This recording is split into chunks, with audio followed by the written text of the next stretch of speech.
الله. الحمد لله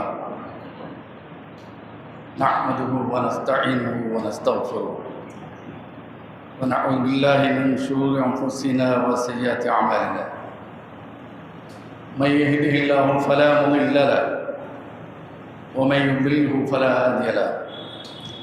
وأشهد أن لا إله إلا الله وحده لا شريك له وأشهد أن محمدا عبده ورسوله.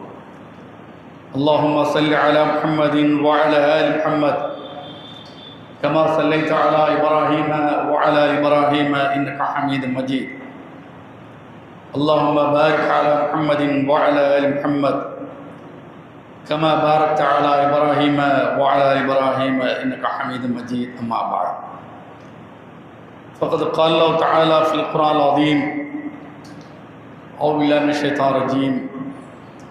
اتقوا الله الذي تساءلون به والأرحام إن الله كان عليكم رقيبا. اتقوا الله وقولوا قولا سديدا يصلح لكم أعمالكم ويغفر لكم ذنوبكم ومن يطع الله ورسوله فقد فاز فوزا عظيما.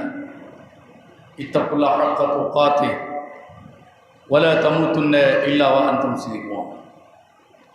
فلم تقتلوهم ولكن الله قتلهم وما رميت إذ رميت ولكن الله رمى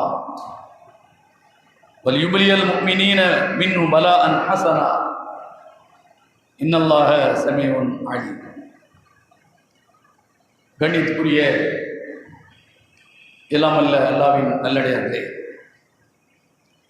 அல்லாஹ்வுடைய பேரருளால் அல்லாஹ்வுடைய மார்க்கத்தை அறிவுவதற்காக அல்லாஹ்வுடைய ஆலய மஸ்ஜித் முபாரக்கில் ஜும்மாவை முன்னிட்டு நாம் அமர்ந்திருக்கிறோம். இந்த வாய்ப்பை வழங்கிய எல்லாமல்ல அல்லாஹ்வுக்கு அனைத்து புகழும் உண்டாட்டுமாக. புனித ரமலான் அல்லாஹ்வுடைய வேதம் இறக்கப்பட்ட நாள். அந்த வேதம் அற்புதங்களிலெல்லாம்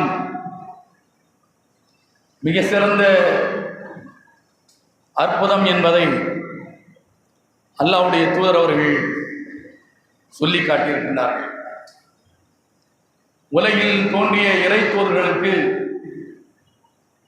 அவர்கள் வாழ்ந்த காலத்தில் அவர்கள் போதித்த அந்த மார்க்கத்தை மக்களுக்கு எடுத்துச் சொல்கின்ற அந்த தருணங்களில் மறுப்பாளர்களை கவனத்தில் கொண்டு இறைவனுடைய அனுமதியோடு சில அற்புதங்களை தூதர்கள் நிகழ்த்தியிருக்கின்றார்கள். ஒரு சில இறை தூதர்கள் பல்வேறு அற்புதங்களை நிகழ்த்தியும் காட்டியிருக்கின்றார்கள். நபிகள் நாயகம் ஸல்லல்லாஹு அலைஹி வஸல்லம்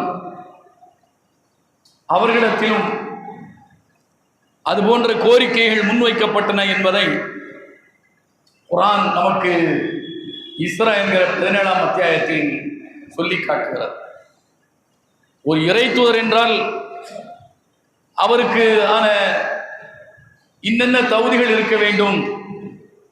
அவர் தங்க கோட்டையில் வாழ வேண்டும். அவர் சாமானிய மனிதனுக்கு நடப்பதையெல்லாம் தாண்டி அசாதாரணமான நிகழ்வுகளை எல்லாம் நிகழ்த்தி காட்ட வேண்டும் என்றெல்லாம் கற்பனையோடு அந்த கோரிக்கைகளை நபியிடத்திலே முன்வைத்தார்கள். மனிதர்களுடைய நம்பிக்கை அப்படித்தான். இறை தூதர்களை மட்டுமல்ல, உலகில் சமூகத்தில் தன்னை யாரெல்லாம் பெரியவராக மகா சக்தி பொருந்தியவர்களாக கருதப்படுகின்றார்களோ நம்பப்படுகின்றார்களோ அவர்களை எல்லாம் அவர்களிடமெல்லாம் மனிதர்கள் அப்படித்தான் எதிர்பார்க்கிறார்கள். இயல்புக்கு மாற்றமாக அவர்கள் அசாதாரண மகிழ்களை எல்லாம் நிகழ்த்தி காட்ட வேண்டும் என்கிற எதிர்பார்ப்பு மனித இயல்பு. நபிகள் நாயகம் ஸல்லல்லாஹு அலைஹி வஸல்லம் அவர்கள் அப்படிப்பட்ட தருணங்களில் எல்லாம் நான் மனிதன்தான், அல் குந்து இல்லா பஷர் ரசூலா, நான் மனிதன் அல்லாஹ்வுடைய தூதர், அல்லாஹ் எனக்கு எதை அறிவிக்கிறானோ அதை சொல்லக்கூடிய இடத்தில் இருக்கிறேன். உங்களுடைய கோரிக்கை ஏற்று நான் நிகழ்த்த முடியாதவைகள்லாம் நிகழ்த்துகின்ற இடத்தில் அல்லாஹ்வுடைய வல்லமையை வலிமை பெற்றவன் அல்ல என்று அல்லாஹ் அவன் வாயிலாகவே அந்த மக்களுக்கு பதில் சொல்கிறான். இப்படிப்பட்ட நபிகள் நாயகம் ஸல்லல்லாஹு அலைஹி வஸல்லம் அவர்கள்தான் அல்லாஹ் ஏனைய இறை தூதர்களுக்கெல்லாம் வழங்காத பெரும் அற்புதமாகிய குர்ஆனை அல்லாஹ் எனக்கு வழங்கியிருக்கிறார் என்று சொல்கிறார். இந்த குர்ஆனை படித்து பார்த்து ஆய்ந்து சிந்தித்து படிப்பினை பெற்று அதன் மூலம் தங்களுடைய வாழ்க்கையை மாற்றி அமைத்துக் கொள்ளக்கூடிய மனித இனம் எண்ணிலடங்காதவர்களாக இருக்க வேண்டும் என்று நான் ஆசைப்படுகிறேன் என்று சொன்னார்கள். நபிகள் நாயகம் ஸல்லல்லாஹு அலைஹி வஸல்லம் அவர்களுடைய எதிர்பார்ப்பு உலகத்தில் கண்ணுக்கு முன்னால் நிகழ்ந்து கொண்டிருப்பதை பார்க்கிறோம். உலக சாம்ராஜ்யம் ஒவ்வொரு காலகட்டங்களிலும் ஒவ்வொரு நாட்டிலும் ஒவ்வொரு வகையாக நடந்து கொண்டிருப்பதை பார்க்கிறோம். அந்த அரக்கர்களுக்கு மத்தியில் அந்த அதிகார வர்க்கத்திற்கு கீழ் அல்லாஹ்வுடைய மார்க்கம் மட்டுமே மேலானது, அதுதான் மறுமையில் நமக்கு வெற்றியை பெற்றுத் தரும், அதன் மூலம்தான் நிரந்தர மறுமை வாழ்க்கையை நாம் அனுபவிக்க முடியும் என்ற நம்பிக்கையில் உறுதியாக இருக்கின்ற கோடான கோடி முஸ்லிம்களை உலகத்திலே பார்க்கிறோம். இப்படிப்பட்டவர்களுக்கு அல்லாஹ் ஒரு நிகழ்ச்சியை இந்த குர்ஆனின் வாயிலாக சொல்லி காட்டுகின்றார். அது நடந்து முடிந்த நிகழ்ச்சியாக இருந்தாலும் அது குர்ஆனில் இடம்பெற்றிருக்கிறது. காலாகாலம் அதை நினைத்து பார்க்க, காலாகாலம் அதை நாம் அசை போட்டு பார்க்க கடமைப்பட்டிருக்கிறோம். அது என்ன? இந்த குர்ஆன் இறக்கப்பட்ட இந்த ரமலானில் தான் அந்த நிகழ்ச்சியும் நடந்தது. நபிகள் நாயகம் ஸல்லல்லாஹு அலைஹி வஸல்லம் அவர்கள் 13 ஆண்டுகள் மக்காவில் தூதுத்துவ பணியை அவர்கள் செய்தார்கள், இறை பணியை செய்தார்கள், இஸ்லாமிய அந்த மக்களுக்கு போதித்தார்கள், இறை கோட்பாடு என்ன என்பதை புரிய வைத்தார்கள். அவர்கள் ஆரம்பிக்கிற அந்த நேரத்தில் நபிகள் நாயகம் ஸல்லல்லாஹு அலைஹி வஸல்லம் அவர்கள் தன்னுடைய குடும்பத்தார்களை எல்லாம் அழைத்து அவர்களுக்கு தனக்கு அறிவிக்கப்பட்ட செய்தியை தொடங்கி வைக்கின்றார்கள், எடுத்துக் கூறுகின்றார்கள். நபிகள் நாயகம் ஸல்லல்லாஹு அலைஹி வஸல்லம் அவர்கள் சொன்ன அந்த நேரத்தில் குழுமி இருந்த அந்த குறைஷியர்கள் எல்லோரும் அமைதியாகத்தான் இருந்தார்கள். அவர் நபி அவர்கள் சொன்ன அந்த நேரத்தில் நபி அவர்களுடைய குடும்பத்திலிருந்தே அபூலஹப், அப்துல்லாஹுடைய மூத்த சகோதரர் அபூலஹப், அவர்தான் நபியை கடுமையாக எதிர்த்தான். நபி அவர்கள் மீது மண்ணை வாரி தூவினான். நபி அவர்களுடைய பிரச்சாரத்திற்கு மிகப்பெரிய முட்டுக்கட்டை ஏற்படுத்தினான். நபி அவர்களுக்கு அவர்களுடைய உயிருக்கு உத்தரவாதம் இல்லாத ஒரு சூழலை அவன் தான் உருவாக்கினான். அதற்காகத்தான் அவன் அணி திரட்டினான். அதற்காகத்தான் அபூஜஹல் தலைமையிலே மிகப்பெரிய எதிரிகளுடைய கட்டமைப்பை உருவாக்கினான். அதையெல்லாம் தாண்டி நபிகள் நாயகம் ஸல்லல்லாஹு அலைஹி வஸல்லம் அவர்களுடைய பிரச்சாரம் அந்த மக்களிடத்தில் மிகப்பெரிய அளவுக்கு வீச்சை ஏற்படுத்தாவிட்டாலும், மிகப்பெரிய அளவுக்கு தாக்கத்தை அந்த மக்களிடத்தில் ஏற்படுத்தாவிட்டாலும், சிறுக சிறுக அந்த மக்களிடத்திலே இந்த பிரச்சாரம் போய் சேர ஆரம்பித்தது. மக்கள் இந்த பிரச்சாரத்தால் ஈர்க்கப்பட்டு நபியுடைய தலைமையை ஏற்று வருவது அபூலஹபுக்கும் அவருடைய வகைராக்களுக்கும் அவர்களால் தாங்கிக் கொள்ள முடியவில்லை. 13 ஆண்டுகளில் எந்தெந்த பலத்தை பிரயோகித்து நபியுடைய பிரச்சாரத்தையும் நபியையும் அவரை ஏற்றுக்கொண்ட தோழர்களையும் சொல்லனா துயரங்களுக்கு ஆட்படுத்த வேண்டுமோ அப்படிப்பட்ட சொல்லனா துயரத்திற்கு ஆட்படுத்தினார்கள். அத்தனையும் தாங்கிக் கொண்டார்கள். ஏன்? இவர்களை எதிர்த்து நிற்பதற்கு நம்மிடத்தில் படைபலம் இல்லை, ஆட்பலம் இல்லை, அதிகார பலம் இல்லை. நாம் நிராயுதபாணிகளாக இருக்கிறோம். இவர்கள் ஆட்பலத்தோடு சர்வ வல்லமை படைத்த மனநிலையில் இருக்கின்றார்கள். ஆதலால் இவர்களை எதிர்க்க முடியாது. அல்லாஹ் மீது பாரத்தை போட்டுவிட்டு இந்த மார்க்கத்தை சொல்வதுதான் நம்முடைய பணி சொல்லிக் கொண்டிருந்தார்கள். அல்லாஹ் ஒரு கட்டத்தில், முகமதே, நீங்கள் மதீனாவுக்கு போய்விடுங்கள், உங்களை ஏற்றுக்கொண்டவர்களையும் அழைத்துக் கொண்டு போங்கள் என்று அல்லாஹ் சொல்கிறார். நபிகள் நாயகம் ஸல்லல்லாஹு அலைஹி வஸல்லம் அவர்கள் மதீனாவுக்கு போகிறார்கள். மதீனாவுக்கு போனதற்கு பிறகு சஹாபாக்களுக்கும் நபிக்கும் ஒரு எண்ணம் உருவாகிறது. என்ன எண்ணம்? இத்தனை ஆண்டுகள் யாருக்கும் எந்த இடையூறும் இல்லாமல் தானே நாம் உண்டு, நம் பணி உண்டு இருந்தோம். நமக்கு சொல்லப்பட்ட செய்தியைத்தான் அவர்களுக்கு சொன்னோம். அது ஏற்புடையதாக இருந்தால் ஏற்கட்டும், மறுப்போர் மறுக்கட்டும். அதற்காக ஏன் நம்மை இம்சிக்க வேண்டும்? அதற்காக ஏன் நம்முடைய தோழர்களை அவர்கள் தொல்லையை உள்ளாக்க வேண்டும் என்று அவர்கள் 13 ஆண்டுகள் அந்த கவலையை, அந்த துக்கத்தை, அந்த ஆதங்கத்தை மனதிலே அவர்கள் தாங்கிக் கொண்டிருந்தார்கள். மதீனாவுக்கு போனதற்கு பிறகு இதற்கு ஒரு சந்தர்ப்பம் கிடைக்காதா? இந்த மக்களை நாம் புரிய வைப்பதற்கு, அல்லது அவர்கள் நாம் மக்காவில் இருக்கிற காலத்தில் நம்மை எதிர்கொண்ட விதத்திற்கு தக்க பதிலடி தருவதற்கு ஒரு சந்தர்ப்பம் கிடைக்காதா என்று காத்து கொண்டிருந்தார்கள்.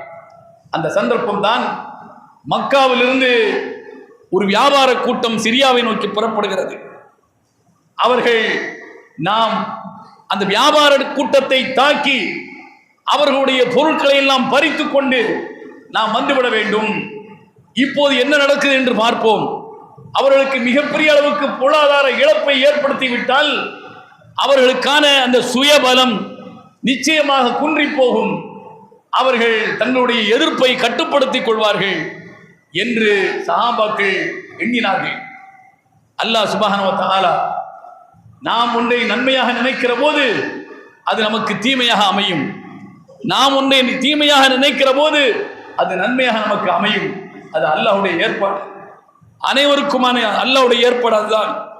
அப்படி இருக்கிற போது நபிகள் நாயகம் ஸல்லல்லாஹு அலைஹி வஸல்லம் அவர்கள் வழியாக அல்லாஹ் சுப்ஹானஹு வ தஆலா இந்த வசனத்தை 8வது அத்தியாயம் 17ஆம் வசனத்தை அந்த மக்களுக்கு அல்லாஹ் நினைவூட்டுகிறான். ஃபலம் தக்துலூஹும் வலாக்கின் அல்லாஹ் கதலஹும் வமா ரமைத இது ரமைத வலாக்கின் அல்லாஹ் ரமா. அல்லாஹ் நபிகள் நாயகம் ஸல்லல்லாஹு அலைஹி வஸல்லம் அவர்கள் மூலமாக அந்த மக்களுக்கு சொல்கிறான். என்ன சொல்கிறான்? நீங்கள் இரண்டில் ஒன்றை விரும்பினீர்கள். எந்த இரண்டில் ஒன்று? ஒன்று அந்த வியாபார கூட்டத்தை தாக்கி அவர்களுடைய பொருளை பறித்துக் கொண்டு மதீனாவுக்கு வர வேண்டும் என்று நினைத்தீர்கள். ஆனால் அந்த மக்களை அழிக்க வேண்டும், அந்த மக்களிடத்தில் சண்டை செய்ய வேண்டும் என்று அல்லாஹ் விரும்பினான். ஆதலால் அவர்களோடு நீங்கள் சண்டை செய்யுங்கள் என்று அல்லாஹ் சுப்ஹானஹு வ தஆலா நபிக்கு கட்டளையிடுகிறார். ஏன்? 13 ஆண்டுகள் அந்த மக்களை எதிர்த்தவர்கள், இந்த சத்தியத்திற்காக மிகப்பெரிய அளவிற்கு முட்டுக்கட்டியாக இருந்தவர்கள், இவர்களுக்கு எதிரியாகவே இருந்தவர்கள். எதிரிகளாக இருந்தது வேறு கண்டத்தில் உள்ளவர்கள் அல்ல, இவர்களுடைய உறவுகள் தான், இவர்களுடைய குடும்பம் தான், நபியோடு பிறந்த அவர் சித்தப்ப பெரியப்பன்மார்கள் தான். அவர்கள் தான் இப்படி தங்களுடைய எதிர்ப்பை ஆழமாக வேகமாக பதிவு செய்தே வந்திருக்கிறார்கள். ஆதலால் அவர்கள் நீங்கள் சும்மா விடக்கூடாது என்று சொல்லி அல்லாஹ் சுப்ஹானஹு வ தஆலா நபிகள் நாயகம் ஸல்லல்லாஹு அலைஹி வஸல்லம் அவர்களுக்கு இந்த உத்தரவை பிறப்பிக்கின்றார். நபிகள் நாயகம் ஸல்லல்லாஹு அலைஹி வஸல்லம் அவர்கள் படையை திரட்டி கொண்டு, படை என்று சொன்னால் இங்கிருந்து படை திரட்ட போகிறார் என்கிற செய்தி மக்கத்து காபிர்களுக்கு கிடைக்கிறது. அவர்கள் மதீனத்து முஸ்லிம்களை எதிர்கொள்வதற்காக 1000 பேரை கொண்ட படையை திரட்டுகிறார்கள். மதீனாவில் இருந்து 313 பேர் முஸ்லிம் படை, மக்காவில் இருந்து 1000 பேர் கொண்ட காபிர் படை, முஸ்லிம் அல்லாதவருடைய படை இரண்டும் பத்ர் களத்திலே சந்திக்கிறது. பத்ர் களத்திலே சந்திக்கிறது எப்போது? ரமலான் 17 சந்திக்கிறது. நோன்பு வைத்துக் கொண்டு நபி தோழர்கள் ஆயுதபாணிகளாக இல்ல, நிராயுதபாணிகளாக அவர்கள் அல்லாஹ்வுடைய கட்டளைக்கிணங்க அங்கு போய் என்ன செய்கிறார்கள்? போரிடுகின்றார்கள். இந்த போர் இறைவன் நிகழ்த்திய மிகப்பெரிய அற்புதங்களில் பெரிய அற்புதத்திற்குரிய ஒரு போர். ஏன் அல்லாஹ் ஒவ்வொரு கட்டங்களிலும் ஒவ்வொரு வகையான உதவியை நபி அவர்களுக்கு அல்லாஹ் செய்துதான் இந்த மிகப்பெரிய வெற்றியை நபிகள் நாயகம் ஸல்லல்லாஹு அலைஹி வஸல்லம் அவர்களுக்கும் முஸ்லிம்களுக்கும் அல்லாஹ் வழங்கினார். என்ன மிகப்பெரிய வெற்றி? எப்படி அவர்களுக்கு அல்லாஹ் உதவினான்? அல்லாஹ் பார்க்கப்பட முடியாத மிகப்பெரிய மலக்குகளுடைய படையை அல்லாஹ் என்ன செய்கிறான்? இறக்கி வைக்கின்றான். அல்லாஹ் சுப்ஹானஹு வ தஆலா குர்ஆனில் சொல்கிறான், இது தஸ்தகீஸூன ரப்பக்கும் ஃபஸ்தஜாப லக்கும் அன்னி முமீதுக்கும் பி அல்ஃபி மினல் மலாயிகத்தி முர்திஃபீன். 8ஆம் அத்தியாயம் 9வது வசனம். முஹம்மதே, அல்லாஹ்விடத்தில் நீ பிரார்த்தனை செய்தாய், உம்மை சார்ந்தவர்களும் பிரார்த்தித்தார்கள். நாங்கள் மிகச் சிறியவர்களாக, சிறுபான்மையினர், அவர்கள் பெரும்பான்மையினர், அதிகாரம் இருக்கிறது, ஆயுத பலம் இருக்கிறது, ஆட்பலம் இருக்கிறது. எனவே அவர்களை எதிர்க்க நாங்கள் புறப்பட்டிருக்கிறோம். நீ எங்களுக்கு உதவி செய்யவில்லை என்று சொன்னால் நாங்கள் அழிக்கப்பட்டு விடுவோம் என்று அல்லாஹ்விடத்தில் முறையிட்டார்கள். அல்லாஹ் சுப்ஹானஹு வ தஆலா அல்லாஹ் எதை நன்மை என்று முடிவு செய்தானோ அதை நிகழ்த்தி காட்டுவதற்காக 1000 மலக்குகளை அல்லாஹ் அனுப்பினான். அல்லாஹ் குர்ஆனில் சொல்கிறான், பி அல்ஃபி மினல் மலாயிகத்தி முர்திஃபீன். தொடர்ந்து 1000 மலக்குகளை அனுப்பினான். எங்கிருந்து வந்தார்கள், எப்படி வந்தார்கள், என்ன செய்தார்கள் என்று யாருக்கும் தெரியாது, எதிரிகளுக்கே தெரியாது. எதிரிகளுடைய படைக்குள் பூந்து எதிரிகளை வெட்டி வீழ்த்தினார்கள். மலக்குகளின் மூலமாக அல்லாஹ் எதிரி நபி அவர்களுக்கு உதவினான், நபி தோழர்களுக்கு உதவினான். ஒன்று. இரண்டாவது, அல்லாஹ் சுப்ஹானஹு வ தஆலா இன்னொரு வகையிலும் அல்லாஹ் நபிக்கு உதவுகிறான். என்ன உதவுகிறான்? அவர்களுக்கு ஒரு வகையான உறக்கத்தை கொடுக்கிறார். அவர்கள் நன்றாக உறங்குகிறார்கள். யார்? சஹாபாக்கள். அல்லாஹ் ஒரு மழையை இறக்குகிறான். அந்த மழை அவர்களுக்கு ஒரு ஆசுவாசத்தை ஏற்படுத்துகிறது. தேவையான தண்ணீரை தேக்கி வைத்துக் கொள்கிறார்கள். அதிகாலையில் எழுந்து சுறுசுறுப்பாக அவர்கள் போருக்காக தயாராகி தேவையான தண்ணீர்களை எல்லாம் எடுத்துக்கொண்டு போருக்கு கிளம்புகிறார்கள். அவர்கள் உடல் வலிமையை பெறுகிறார்கள், அவர்கள் உற்சாகத்தை பெறுகிறார்கள். இந்த உற்சாகத்தை அல்லாஹ் தான் அவர்களுக்கு கொடுக்கிறார். எப்படி கொடுக்கிறான்? இந்த போர் என்கிற சிந்தனையிலே இருக்கிற போது உடல் என்ன செய்யும்? தானாகவே சோர்வடைந்து விடும். எதிரி எப்படி தாக்குவான், எந்த வகையில் தாக்குவான், இது யார் வெட்டப்படுவோம், என்ன நடக்கும் என்கிற சிந்தனையிலே இருந்தால் உடல் வேறாக சிந்திக்க ஆரம்பிக்கும், வேறாக இயங்க ஆரம்பிக்கும். அந்த இயக்கத்தை திசை திருப்பதற்கு அல்லாஹ் மழையை இறக்கி அவர்களை உறக்க நிலைக்கு கொண்டு போய் ஒரு உற்சாகத்தை அல்லாஹ் அவர்களுக்கு கொடுத்தார். இப்படிப்பட்ட ஒரு உதவியை அல்லாஹ் அந்த பத்ரிலே நபி அவர்களுக்கு செய்தான், நபி தோழர்களுக்கும் செய்தான். அது மட்டுமல்ல, நபிகள் நாயகம் ஸல்லல்லாஹு அலைஹி வஸல்லம் அவர்களுக்கு அல்லாஹ் இன்னொரு உதவியையும் இந்த பத்ரிலே செய்து காட்டுகிறார். என்ன உதவி? அதுதான் ஃபலம் தக்துலூஹும். முஹம்மதே, முஹம்மதை சார்ந்த தோழர்களே, நீங்கள் எதிரிகளை வெட்டவில்லை. ஃபலம் தக்துலூஹும் வலாக்கின்னல்லாஹ கதலஹும். அல்லாஹ் தான் அவர்களை வெட்டி வீழ்த்தினான். எதிரிகளை வெட்டியது முகமதோ முகமதை சார்ந்த படையோ அல்ல, அல்லாஹ் தான் வெட்டினான் என்று அல்லாஹ் 8ஆம் அத்தியாயம் 17ஆம் வசனத்தில் சொல்கிறார். வலாக்கின்னல்லாஹ கதலஹும். அல்லாஹ் தான் நேரடியாக இல்லாமல் மலக்குகளை இறக்கி அல்லாஹ் வெட்டுகிறான்.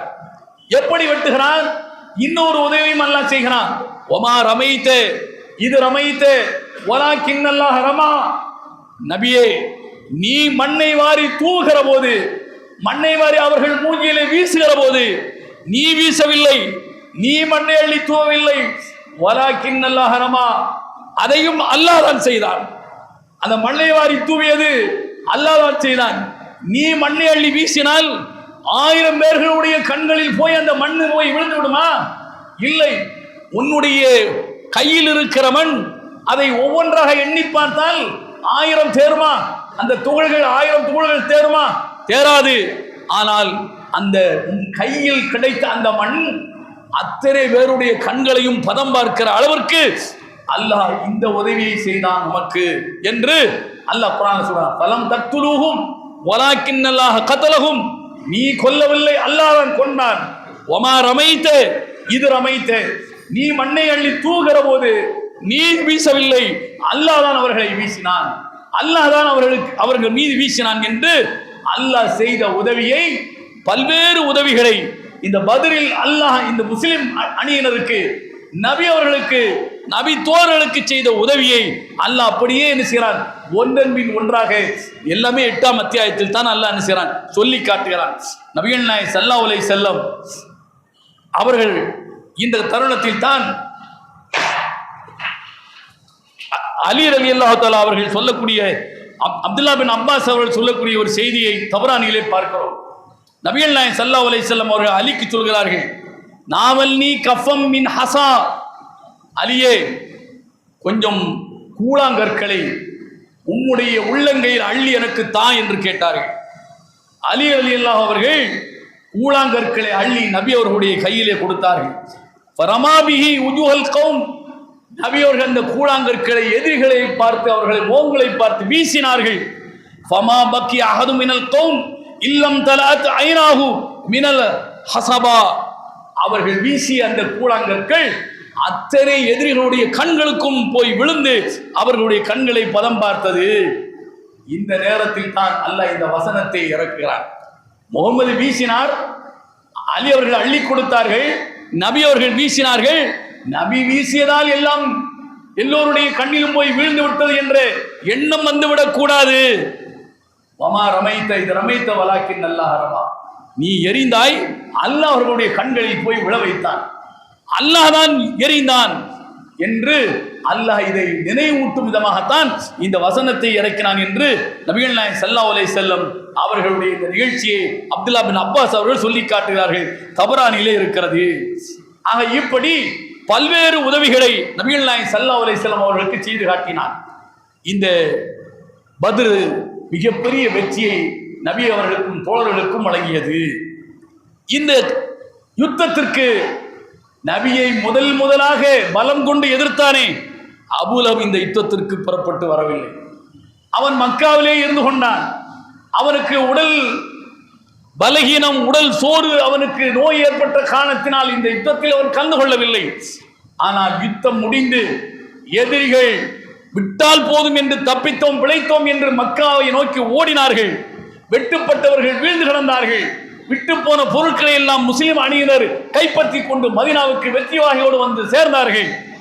அங்கு போனதற்கு பிறகு அபூலஹப் பத்ரில் என்ன நடந்தது என்று கேட்கிறார். அப்படி கேட்கும் போது அபூ சுஃபியான் அவர்கள் சொல்கிறார்கள், அப்போது அபூ சுஃபியான் இஸ்லாத்திற்கு வரவில்லை. அபூ சுஃபியான் அந்த அபூலஹபிடத்திலே சொல்கிறார், என்ன சொல்கிறார், எங்களோடு எதிர்த்து ஆக்ரோஷமாக வீராவேசமாக போரிட்டது, சண்டையிட்டது யார் என்று எங்களுக்கு தெரியவில்லை.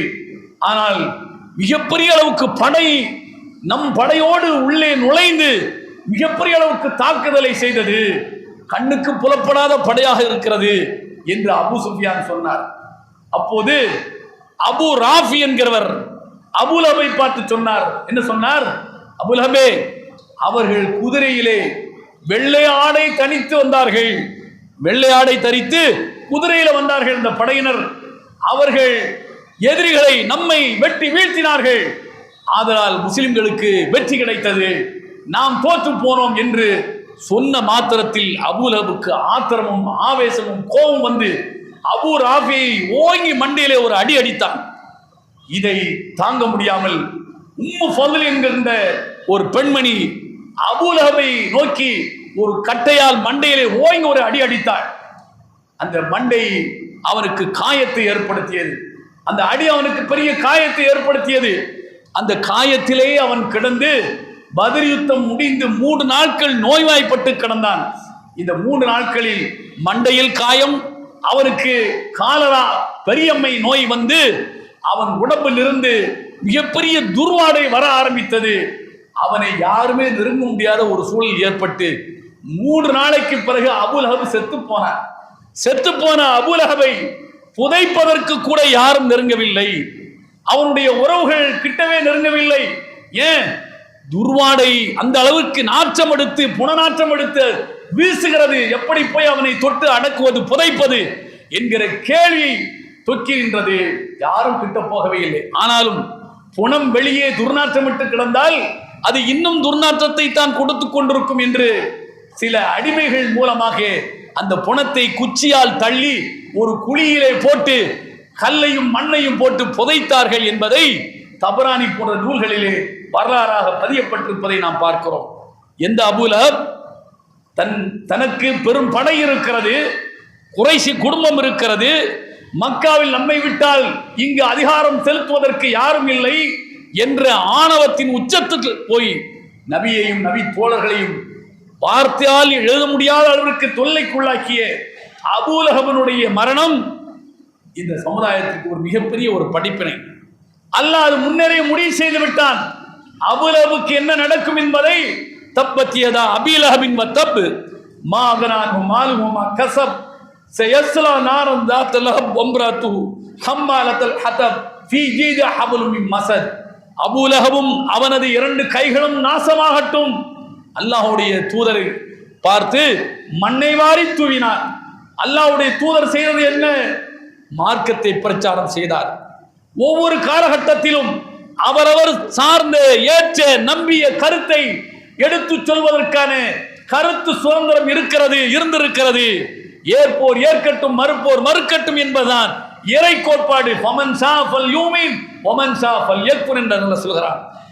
ஏற்போர் ஏற்கட்டும், நம்பட்டும், மறுக்கிறவன் காஃபிராகி கொள்ளட்டும், ஆனால் சொல்ல வேண்டியது என் பணி என்று இறை தூதர் சொன்னார். அதை கூட ஏற்றுக்கொள்ள முடியாமல், தாங்கிக் கொள்ள முடியாமல் மற்றவர்களெல்லாம் வாய்வொத்தி மௌனியாக போகிற போது அபூலஹப் தான் அவன் பலம் கொண்டு நபியை, அவனுடைய மனைவியும் தான் பலம் கொண்டு நபியை தாக்க ஆரம்பித்தார்கள், எதிர்க்க ஆரம்பித்தார்கள். அல்லாஹ் அவனுடைய இறுதி முடிவை ஏளனமாக, கேவலமாக, யாரும் கிட்ட நெருங்க முடியாத அளவிற்கு அவனுடைய இறுதி முடிவை துர்நாற்றம் எடுத்த முடிவாக அல்லாஹ் மாற்றி அமைத்தான் என்பது இந்த பத்ர் நமக்கு சொல்லித் தரக்கூடிய ஒரு பாடம். சத்தியத்தில் உறுதியாக இருக்கிற போது அல்லாஹ்வுடைய மார்க்கத்தை இறுதி வரை, இறுதி மூச்சு வரை நான் நிலைநிறுத்தி காட்டுவேன், நடைமுறைப்படுத்தி காட்டுவேன். சொந்தம், பந்தம், உற்றார், உறவு, ஊர் அத்தனை எதிர்த்தாலும் சரி, உறவே எதிர்த்தாலும் சரி, உறவுதான் எதிர்க்கும் என்பதற்கு இது நிதர்சனமான சான்று. வெளியில இருக்கிறவர்கள் எதிர்ப்பது என்பது தாமதமாகலாம், ஆனால் ஒரு கருத்தை இதுதான் குர்ஆனில் சொல்லப்பட்டிருக்கிறது, இதான் ஹதீஸில் சொல்லப்பட்டிருக்கிறது என்று சொல்கிற போது நம்முடனே இருக்கிற உறவுதான் முதலில் பலம் கொண்டு எதிர்க்க ஆரம்பிக்கும். நபி அவர்கள் அப்படித்தான் எதிர்த்தார்கள். ஆனால் அந்த உறவு நம்மை எதிர்க்கிறது என்பதற்காக ஐயோ பெரியப்பா எதிர்க்கிறான், நம் தகப்பன் கூட பிறந்தவன் எதிர்க்கிறான், நம் ஆளக்கூடிய நம்முடைய சமூகம், நம்முடைய சொந்த குடும்பம் எதிர்க்கிறது என்று நபி அவர்கள் அதை விட்டு விட்டு போனார்களா? இல்லை. தனக்கு அறிவிக்கப்பட்டது சத்தியம், இது உண்மை, அல்லாஹ்வின் மார்க்கம், இதை இந்த மக்களுக்கு சொல்வது என் கடமை, சொல்லிக் கொண்டே இருப்பேன் என்று நபிகள் நாயகம் ஸல்லல்லாஹு அலைஹி வஸல்லம் சொன்னார்கள். 13 ஆண்டுகள் மக்கா வாழ்க்கைக்கு பிறகு மதீனாவிற்கு போய் 2 ஆண்டுகள் அல்லாஹ் ஒரு மிகப்பெரிய வெற்றியை, யார் எதிர்த்தானோ, யார் எதிர்ப்பை தொடங்கி வைத்தானோ அப்படிப்பட்டவனுக்கு ஒரு மிகப்பெரிய அழிவை இந்த பத்ர்கள் மூலமாக, பத்ருக்கு பிறகு அல்லாஹ் அபூலஹபுக்கு வழங்கினான் என்பது வரலாறு. இந்த வரலாறை கேட்டுவிட்டு கடந்து போவதற்கல்ல, இந்த வரலாற்றில் பல படிப்பினைகள் இந்த சமூகத்திற்கு இருக்கிறது. அந்த படிப்பினையை நாமும் உணர்ந்து நம் வாழ்க்கையை நாம் கட்டமைத்துக் கொள்ள வேண்டும். அல்லாஹ் அதற்கு அருள்பாலிப்பானாக. வாஹர் தஅவானா அல்ஹம்துலில்லாஹி ரப்பில் ஆலமீன்.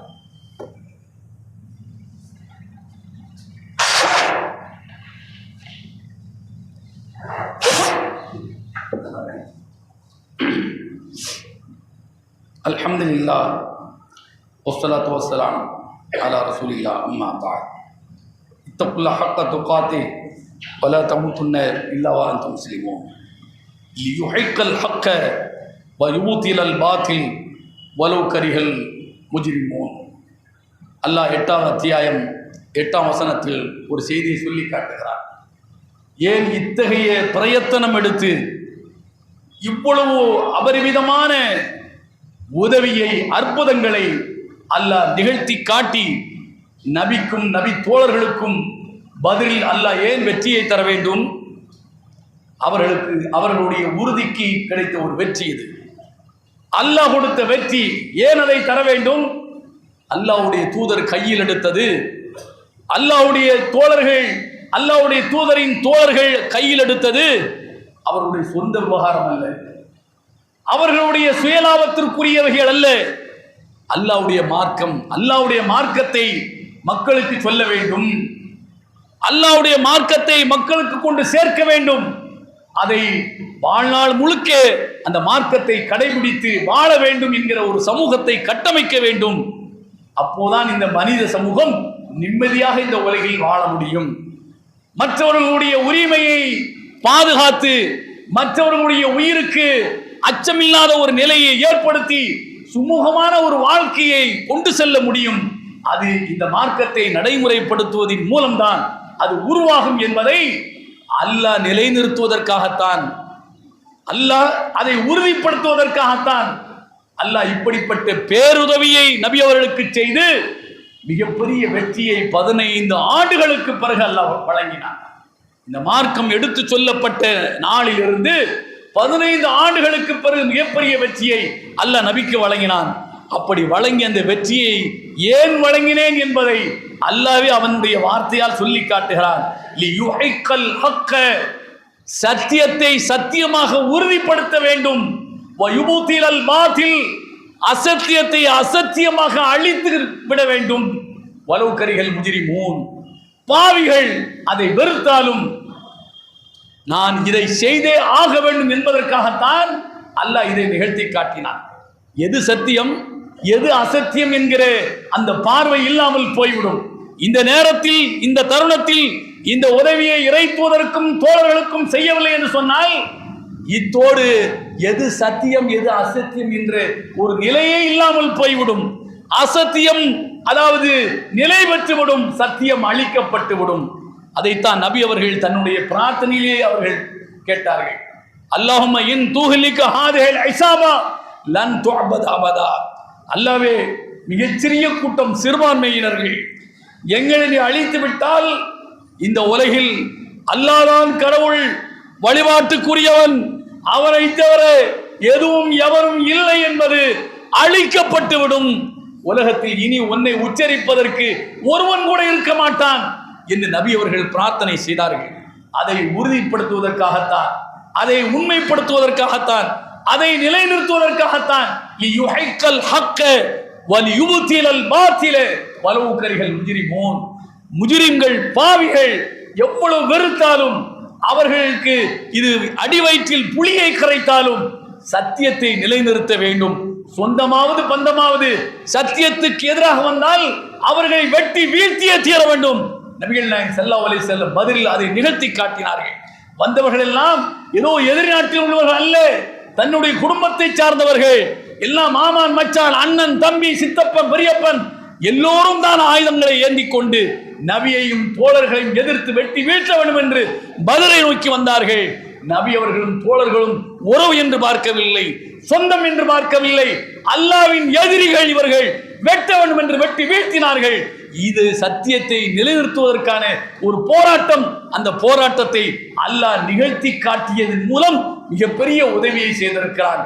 ஜாஅல் ஹக்கு வ ஸஹகல் பாத்தில் இன்னல் பாத்தில கான தஹூகா. சத்தியம் வந்தால் அசத்தியம் அழிந்தே தீரும், அசத்தியம் அழிந்தே தீரும் என்று அல்லாஹ் குர்ஆன் சொல்கிறான். அசத்தியத்தை அழிக்க வேண்டும், சத்தியத்தை உறுதிப்படுத்த வேண்டும் என்கிற ஒரே குறிக்கோளுக்காகத்தான் அல்லாஹ் இந்த பத்ரை வெற்றியாக அல்லாஹ் மாற்றி அமைத்தான் என்பதை வரலாறு நமக்கு சுட்டி காட்டுகிறது. இதிலிருந்து நாம் தெரிய வேண்டியவைகள் ஏராளம் இருந்தாலும் இன்றைக்கு இந்த நாட்டில் நடக்கக்கூடிய நிகழ்ச்சிகளை நாம் கண் முன்னால் சற்று சிந்திக்க கடமைப்பட்டிருக்கிறோம். இந்த நாட்டில் மட்டுமல்ல, உலகத்தில் பல்வேறு நாடுகளிலும் பல்வேறு மூலைகளிலும் முஸ்லிம்கள் எதிர்கொள்ளக்கூடிய மிகப்பெரிய நெருக்கடிகளை நாம் சிந்திக்க கடமைப்பட்டிருக்கிறோம். காசாவில் அப்பாவி குழந்தைகள் நோம்பு நாள் என்று கூட பார்க்காமல் அயோக்கியன் அபூ லஹப் என்கிற பெஞ்சமின் நேதன்யாகு அவன் அன்றாடம் குண்டுமலையை பொழிகிறான்.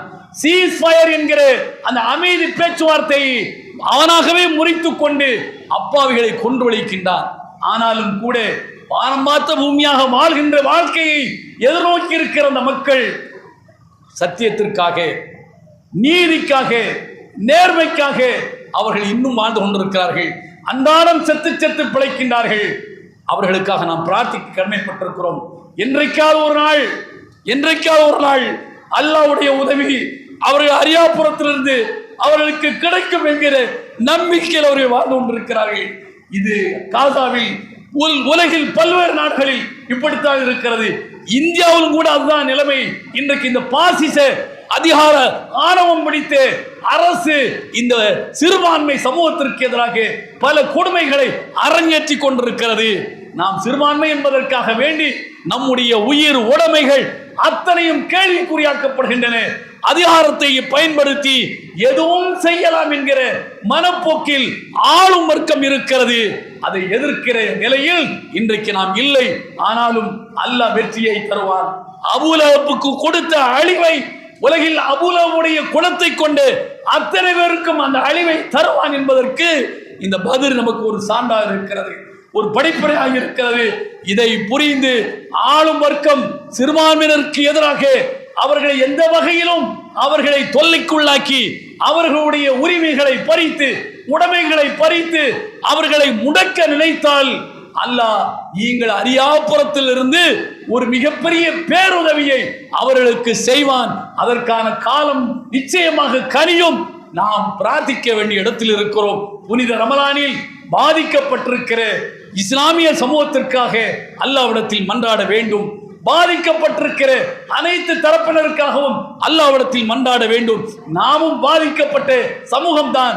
பாதிக்கப்பட்டவருடைய பிரார்த்தனைக்கு தடையே இல்லை. அல்லாஹ் உடனடியாக அதை ஏற்றுக்கொள்கிறான்.